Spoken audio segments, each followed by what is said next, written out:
Hey guys, welcome back. I'm leading today, and I'm here with Camden. We're gonna talk to you about your most valuable skill.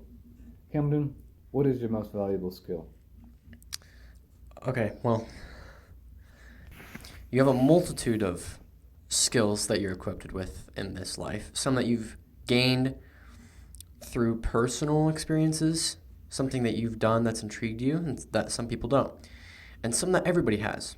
Some that are fundamental for even existing here. And that's the one that we want to talk about. This is one that everyone has. And it's one that you will use for your entire life. You need it to thrive, you need it to survive. It is decision making. Something that I believe is a little overlooked. Would you say, Thomas? Yeah, I would totally agree. Because if you can't make decisions, what can you do? And it is an overlooked skill, like you said, because I know there's a lot of people who don't put much thought into making their decisions. So they make poor ones all the time. And they also don't reflect on their decisions, so they never fix it. So there's a whole plethora of tips that I think Camden has some. I know I have some that we can give you that'll help your decision making. Figure out the frame for your life. You want to write down all of your values and all of your priorities on a piece of paper. See, we talked about this previously, didn't we? Yeah, we did. I can't remember which episode it was. I It think it was was the last one, it was the actually. sociable one. It was it was That one. the one on Yeah. sociability. I remember that one. So This is actually pretty solid. Thomas, continue. yeah, it's good stuff. You write down your values and your priorities, and then before you make a decision, you think about that paper with your values and priorities and ask, is this impeding on any of my values and priorities? And if it is, am I willing to sacrifice one of those? And that's the key to decision making. So pretty much, you're establishing here that the decision making process is highly backed by your values, what you value as a person, and what you're established on, essentially. Yeah, you have to have some kind of aim for your life, because if there's no meaning, if nothing that you do matters, then decisions will be pointless. But if you have an aim for your life, everything you do matters, and that's constant meaning, and then you know how to make your decisions. So if that's the case, to start off our descent into decision making, we must assess our values, right? So we got to know what we're driven by, what we believe in, what we're backed by, right? And so once we get that, what do you say is next? Well, once you have that, you have good decision making. You do? It You just have good decision well, making. it's definitely not perfect, but it's decent. It'll get you along. After that, you do want to reflect on your decision making and see what you did wrong, what you did right, what you couldn't control. Hmm. And that's part of self improvement, is getting yourself to make decisions that you want to make. Because I've found it increasingly obvious that people are not singular minded. They don't want to make one decision all the time. They find indecisivity has been a big problem. Well, if they're only one person, how could that be possible? I think that there's two different engines running in your mind at all times that want two different types of decisions. And we've talked about it a little bit in the first and second episode. We have people who make moral decisions, and we have people who make logical decisions. I see where you're going with this. Okay. Yeah, and I'm fairly certain that everyone makes both, unless you're a psychopath.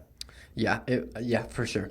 Well, to paint you a picture of these two sides, if you think about a person who only makes logical decisions, this person will look like a workaholic, if they're driven, and if they're not, they'll probably be a lousy office worker who makes logical decisions, try to move them forward, one thing to the next, make some money, do some work.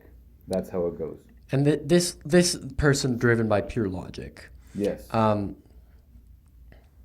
You're saying that this is the person who doesn't assess feelings or the heart, because this is really a discussion about heart versus head versus heart, right? Would you say?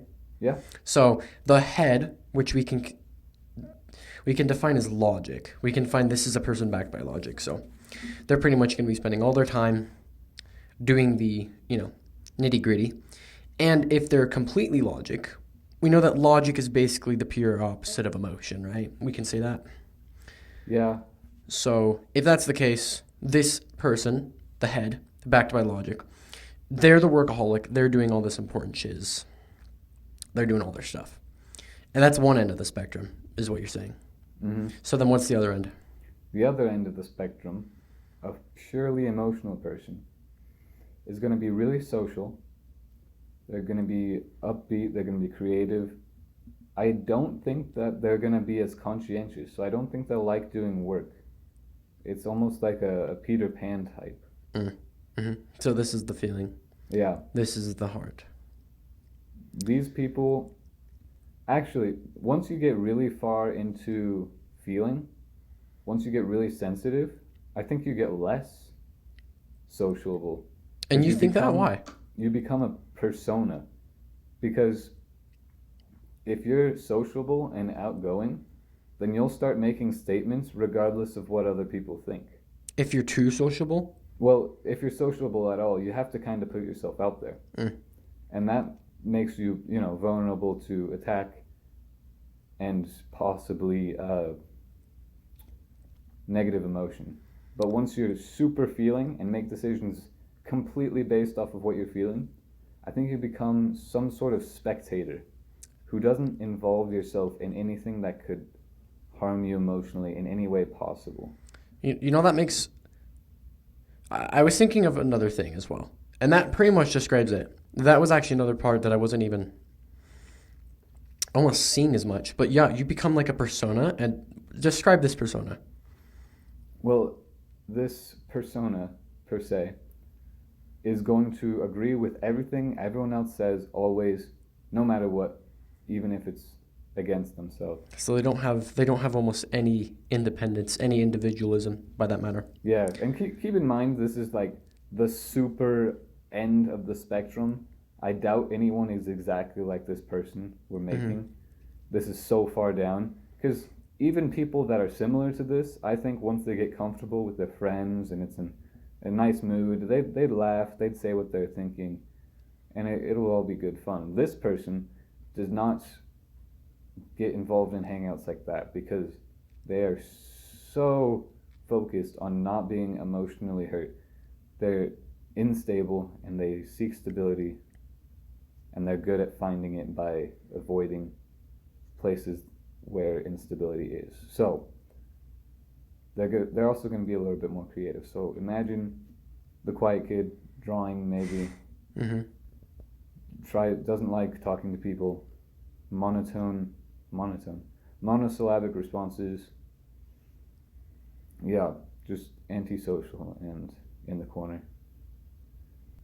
So, okay, that makes sense. But I was also going to add that this person who, there's a danger to this, doing exactly what you're feeling like all the time. If your decisions are completely backed by pure feeling. And this is going to kind of segue into one of the things I wanted to add for this topic. But if your decisions are completely backed by just emotion, right? Just emotion, just feeling. The issue with this is you're going to be doing what you want all the time, right? And that sounds great. But you don't just get to that point. You're not just there. So if you're going to be a person who completely does everything in life and makes all their decisions based on their emotions, I feel like sleeping in bed for another 2 hours. I feel like playing 5 hours of video games. I feel like eating this junk food 2 times a day. I feel like not going to school, not going to work. I feel like not cleaning the house. You're starting to see the issues here, the problems. So being completely backed by emotion, it's not good. And as Thomas already established, if you're completely backed by logic, the head, you're going to pretty much be the workaholic. You're going to be doing your work all the time. You're going to be doing all that stuff. And the problem with this is obviously you're not expressing your emotions, right, Thomas? Yeah. You're not getting any of that. And so when you're not expressing your emotions, the thing is we're emotional beings. That's just what we are. That's just how we are, really. So if you just hide it, your emotions are going to come out in other ways, which could be like taking it out on someone else, doing all this crap. Being like the abusive husband. You see what I'm saying here? Well, there's another thing.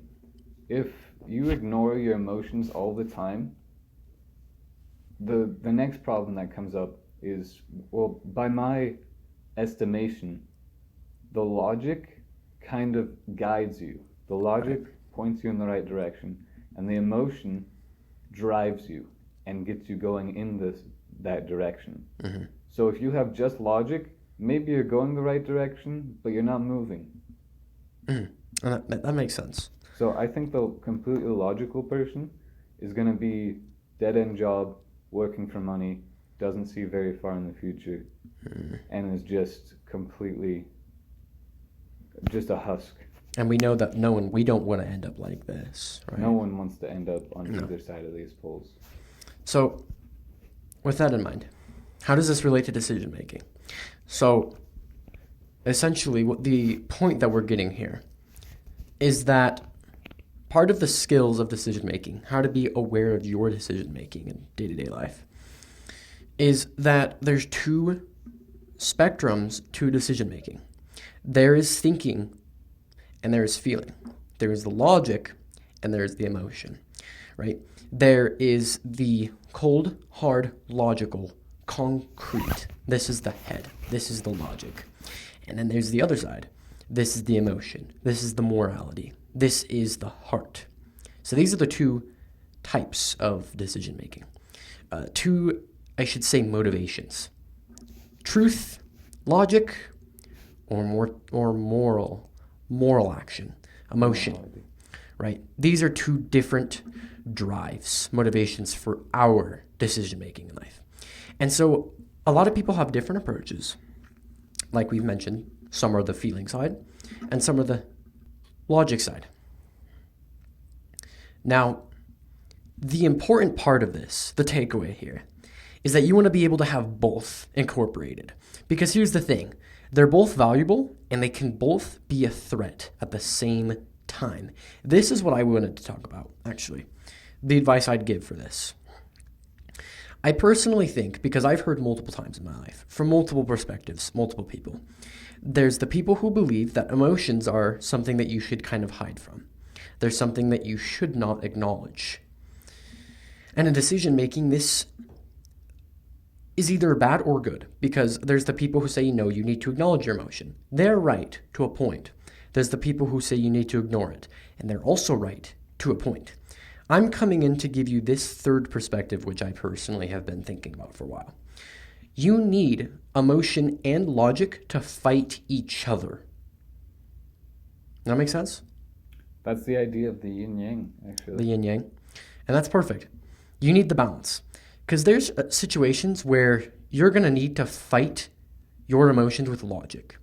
Your emotions are going to hold you back because your emotions at the moment want you to lay in bed for 2 hours scrolling through Instagram instead of get ready and, do your duties in life.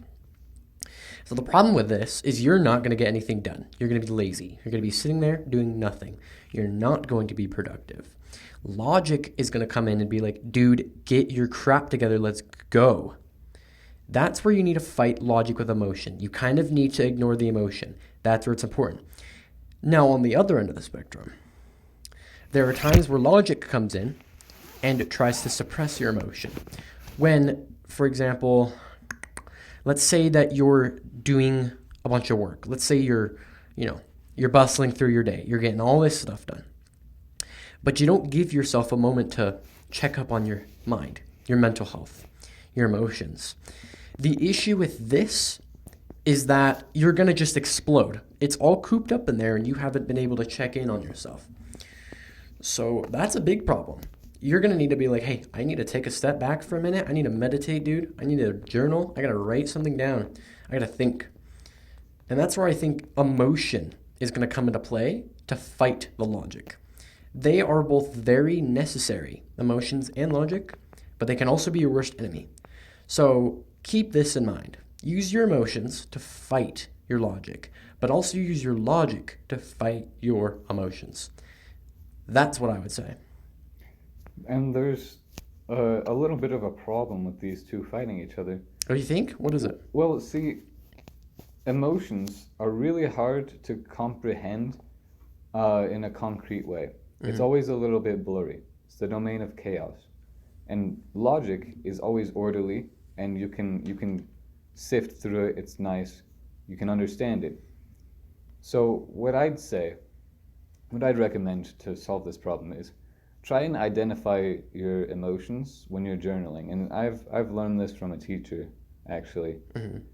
I think it's a good strategy. If you identify your emotions, then just that might help you. I've seen a lot of people helped by that strategy. But to take another step further, if you can name the emotion, you can label it. Yes, that's good. But that's good. You can also maybe trace it back to where it's coming from. And there's a saying in psychology that your environment becomes your identity. Well, part of your identity is how you feel on a daily basis. If you're always happy, that's part of your identity. You're an upbeat person. So if you can trace those emotions, those constant emotions that have become your identity, that are reoccurring, to a environmental, what's the word I'm looking for? You mean like something that your mind kind of reminds you of? So it's like, for example, if you feel this positive emotion in a certain environment, that environment is going to trigger the emotion. Yes. And if you can find a more specific example too, like a person in that environment, or I don't know, the atmosphere, I guess that's pretty general. But if you can find the variable and you can either eradicate it if it's a negative emotion, or you can, note it and make sure you keep it in the future if it's a positive emotion, if it's causing a positive emotion. So that's a good metric as well. And you really want a long-term goal. Like, if you can find your life goal, it's a really tough idea. It's a lot of pressure finding a life-term goal and sticking to it. But that's the only way you can make decisions, man. I know a lot of religions have life-term goals, and that's probably the main role of religion, is giving people meaning. But you need, whether you're in a religion or not, you could join one, you could find your own goal. I think finding your own goal might be more meaningful to you, but if you can find a religion that works for you, go for it, man. Wait, I'm thinking about something. It came to mind. So, a life goal, I think it is something that's difficult to find. But a general basis of direction in your life, I feel like, is something that doesn't need to be overcomplicated. So, here's a good example. If you're a person who values honesty, and you're a person who values kindness, you could dedicate your life of nobility. You could dedicate it to a life of influence. So if you favor the path of honesty, then you yourself could be a living, breathing example of the truth, of morality, of good virtue. And your presence emanates that. I don't think that's the right word. Emits, thank you. There we go. emits that. And that's your purpose. That's your life's direction. And if you have that in mind, you can make your decisions based on that. So your values. You could make your work based on that. You could focus on a career that focuses on honesty. And there's a multitude of things that could be. I mean, if there's something corrupt that you're noticing, something that's kind of skewed, you can try to eliminate it. You can try to take it down. So if you notice lies about something, point them out. Tell the truth. Just don't become a mindless social justice warrior. No. Those people are I mean, don't do that. They don't know what they're talking about. Yeah.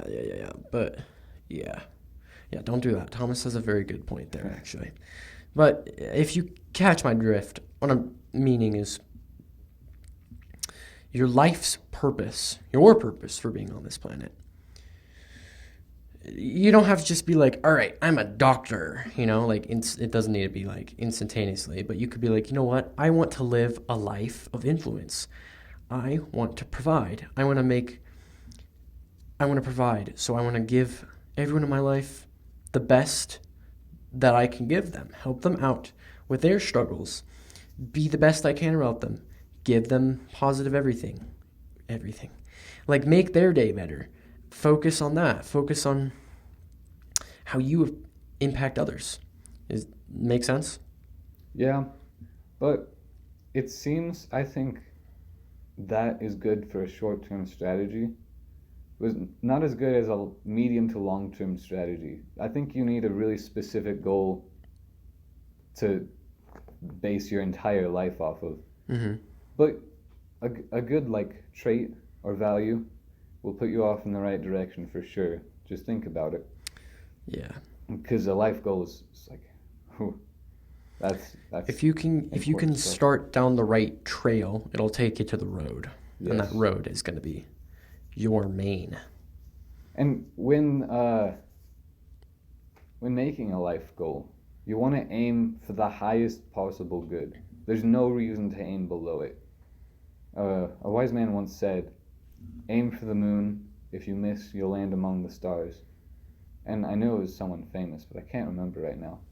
But it's an important message because you have your life goal. It's legendary. You can't practically attain it. But once you try and put in the work, you're better than you ever could be if you aimed lower. Mm-hmm. So you want to, I don't know, people don't get this. If you just put in some effort, you could become some sort of hero. Mm-hmm. That's all it takes. That's good. Well, I mean, honestly, I don't think I have anything else to add. You got anything? Don't do drugs, kids. That's bad decision. Good advice. Good advice. This has been another episode of Getting Your Shit Together. If you found something useful in this, subscribe. Share with a friend. Like. Get us on that recommended page. Oh, that was really loud. Get us on that recommended page, guys. All right? We want to get out to everybody. Hopefully you found value of this video. A eureka moment. A little light bulb went off in your head. Provided some value of you to some sort. And with that, you guys have a great day. Remember, there's always another perspective.